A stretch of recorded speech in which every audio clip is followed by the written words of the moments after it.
Olha só, hoje vamos falar do direito dos idosos no Brasil, o que está valendo, o que não está mais, o que funciona na prática e etc.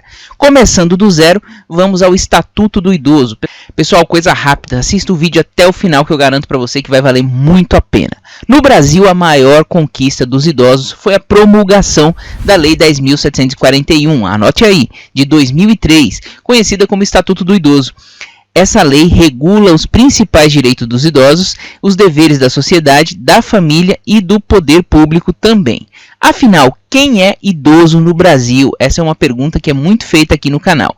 Por essa lei, em vigor no Brasil, é considerada idosa a pessoa a partir dos 60 anos de idade. Então, muita gente pergunta, 55, 65? Não, 60 anos de idade é considerado idoso no Brasil. Isenção de IPTU. Comece aí a anotar os direitos. Os desdobramentos do Estatuto do Idoso da Lei Federal 10.741 vêm garantindo algumas isenções tributárias, é isso mesmo, tais como o Imposto Territorial Urbano, o famoso IPTU. A isenção varia dependendo do município. A norma vale para pessoas com idade acima de 60 anos, proprietárias de um só imóvel, aposentadas e com renda até 2 salários mínimos. Algumas cidades do Brasil já possuem isenção, como a capital paulista, Sena Madureira, no Acre, Petrópolis, no Rio de Janeiro e o Distrito Federal. Em Belo Horizonte, Minas Gerais, tramita o projeto de lei que concede isenção fiscal do Imposto Predial e Territorial Urbano, o IPTU, ao imóvel exclusivamente residencial com valor máximo de R$300 mil pertencente à pessoa idosa acima de 60 anos. Então, verifique aí no seu município se já está dando direito e faça a sua solicitação de isenção. Aqui, pensão alimentícia, o segundo direito. O dever de pagar alimentos não é exclusivo dos pais. A obrigatoriedade do filho de pagar pensão para o seu ascendente também é prevista legalmente. De acordo com o artigo 12 do Estatuto do Idoso, aqueles que não tiverem condições de se sustentar têm direito a receber uma pensão e a escolher de qual dos filhos vai receber. O não pagamento pode resultar na prisão do inadimplente. O Código Civil e a Constituição apoiam essa medida. Caso os filhos não tenham condições financeiras de pagar, o idoso pode pleitear o benefício assistencial, cujo valor é de um salário mínimo mensal ao cidadão com mais de 65 anos que não possua renda suficiente para manter-se a si mesmo ou a sua família, conforme os critérios definidos em legislação. É o famoso BPC Luas Idoso. Procure aí, a gente também tem um vídeo que eu vou deixar aqui no card agora para você sobre o BPC. Assistência à saúde.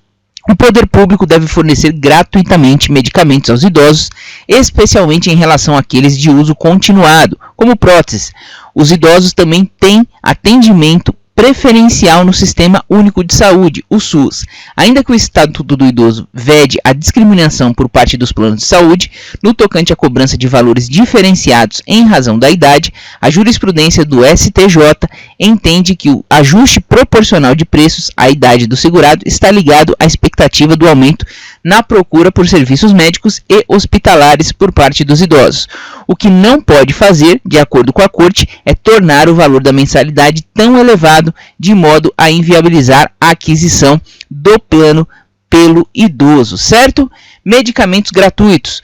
O artigo 15 do Estatuto do Idoso determina que cabe ao poder público fornecer aos idosos gratuitamente medicamentos, especialmente os de uso continuado, assim como próteses, órteses e outros recursos relativos ao tratamento, habilitação ou reabilitação da saúde. Para ter acesso aos medicamentos do programa Farmácia Popular, tanto na rede própria quanto nas farmácias privadas conveniadas ao programa, segundo o Ministério da Saúde, é preciso apenas apresentar um documento de identidade com foto, CPF e receita médica dentro do prazo de validade.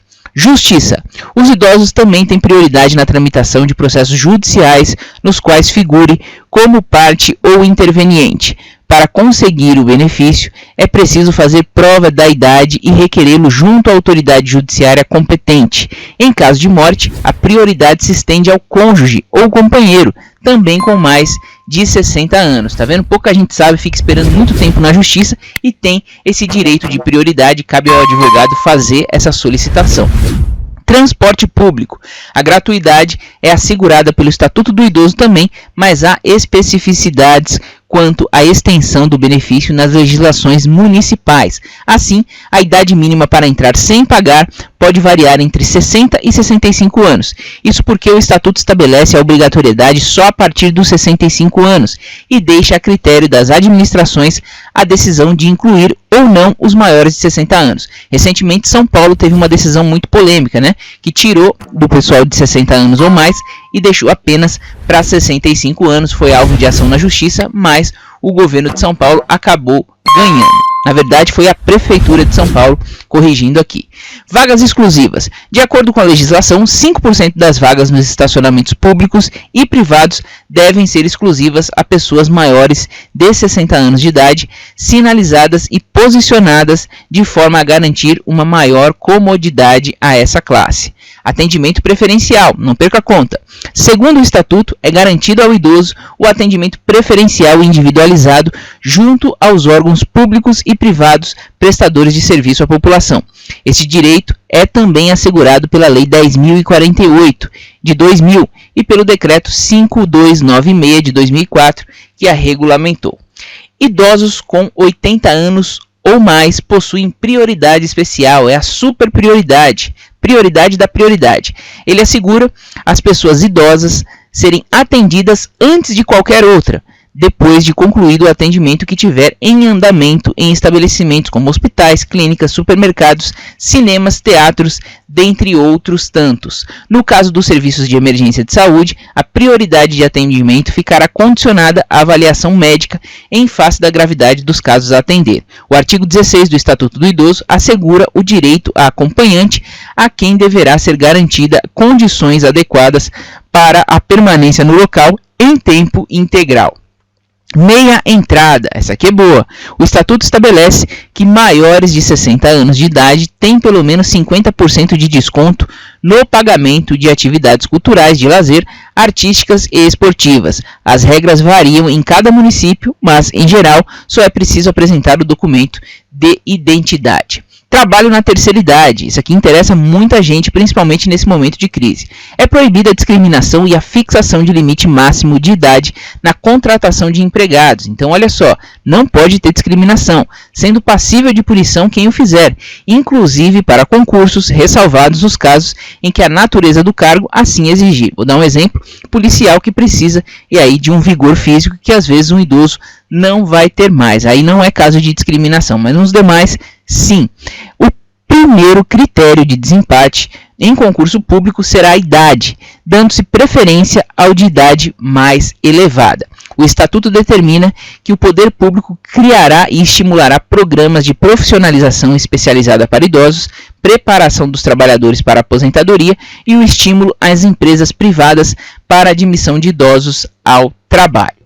Abandono. Abandonar o idoso em hospitais, casas de saúde, entidades de longa permanência ou congêneres, ou não prover suas necessidades básicas conforme artigo 98 do Estatuto do Idoso, gera pena de detenção de 6 meses a 3 anos e multa, pena de detenção de 2 meses a 1 ano e multa para quem expuser a perigo a integridade e a saúde física ou psíquica do idoso, submetendo-o a condições desumanas ou degradantes. Fica sujeito à mesma pena quem privar o idoso de alimentos e cuidados indispensáveis ou quando sujeitá-lo a trabalho excessivo ou inadequado.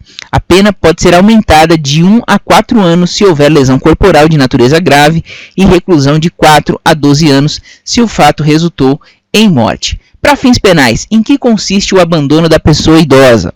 Os filhos, os netos, os cônjuges ou qualquer parente que deixar uma pessoa idosa em hospital, casa de saúde, entidade de longa permanência ou simplesmente deixar de prover suas necessidades básicas estarão cometendo o crime de abandono. E o que são maus tratos? Ao contrário do que normalmente se pensa, maus tratos não são somente agressões físicas. A negligência no cuidado para com o idoso também constitui um exemplo de maus tratos, como a falta de troca regular da fralda, que permite a formação de assaduras, e alimentação inadequada ou insuficiente, e a falta de medicação ou de assistência médica. Continuando, também é exemplo de maus tratos a falta de paciência do cuidador que agride verbalmente o idoso. Nestes casos, o cuidador, que pode ser qualquer pessoa, estará cometendo o mesmo crime e a pena pode chegar até 12 anos de reclusão se o fato resultar na morte do idoso. Podem os familiares receber, em nome do idoso, benefícios do INSS, proventos, pensões ou rendimentos? Sim, desde que estes não se apropriem ou desviem os bens para aplicação diversa da finalidade, que é a única e exclusivamente prover necessidades da pessoa idosa. Caso contrário, poderá caracterizar crime, sim. Quais são os deveres do cuidador? Prestar assistência ao idoso, principalmente no que diz respeito à alimentação, saúde e higiene. Estar atento às medicações que devem ser tomadas pelo idoso para não deixar de dar o remédio correto na hora certa. Verificar as necessidades médicas do idoso e sempre acompanhá-lo durante as consultas. Ser paciente com o idoso também é muito importante. Quem pode ser cuidador? Não existe regulamentação legal para a figura do cuidador. Sendo assim, qualquer pessoa pode cuidar do idoso prestando-lhe assistência. O cuidador pode ser uma pessoa estranha à família ou da própria família do idoso, filho, neto, sobrinho, irmão e etc. Pois bem, a sociedade precisa ter consciência de que existem mitos acerca do envelhecimento. Pessoas que chegaram aos 60 anos ainda são capazes de trabalhar, estudar, produzir e realizar centenas de atividades que promovam melhorias no bem-estar e na qualidade de vida. O Estatuto foi elaborado justamente com o objetivo de garantir que todos os direitos dos idosos sejam cumpridos e respeitados. Então é isso, pessoal. Gostaram do vídeo de hoje? Agora que você já sabe quais são as garantias proporcionadas pelo Estado para as pessoas que têm mais de 60 anos, compartilhe esse conteúdo com todos os seus amigos e parentes para que possam conhecer os seus direitos. Se gostou do conteúdo, deixe aquele like também e não esqueça de se inscrever no nosso canal. Muito obrigado pela audiência, um forte abraço e até o próximo vídeo.